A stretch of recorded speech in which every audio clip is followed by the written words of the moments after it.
Halo sobat, kembali lagi di channel YouTube Mas Novi. Dalam video kali ini saya mau berbagi bagaimana cara registrasi kartu XL di tahun 2022 yang terbaru. Sebelum masuk ke tutorialnya, silahkan subscribe dan nyalakan loncengnya agar tidak ketinggalan seputar tutorial menarik yang lainnya.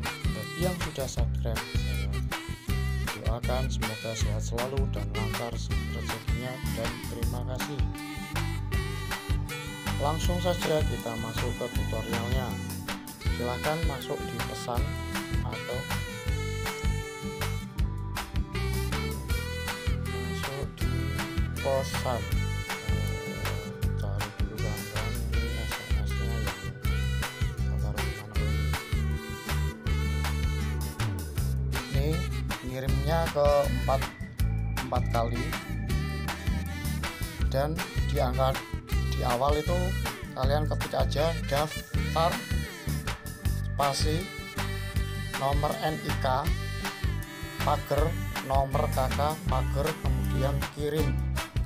Nah, sekali lagi kawan-kawan ya, ini nomor KK dan NIK yang saya pakai ini adalah bukan nomor NIK yang sesungguhnya, biar saya membuat tutorialnya tidak saya blur, jadi ini aman ya.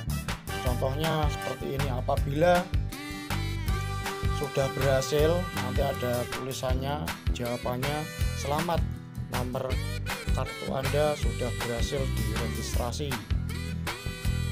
Nah, apabila ada kesalahan atau tidak mau diregistrasi, berarti silahkan NIK dan nomor KK Anda periksa dulu ke Dukcapil ya. Sekali lagi ya, ini bukan nomor KK dan NIK yang sesungguhnya. Terima kasih, semoga tutorial ini bermanfaat.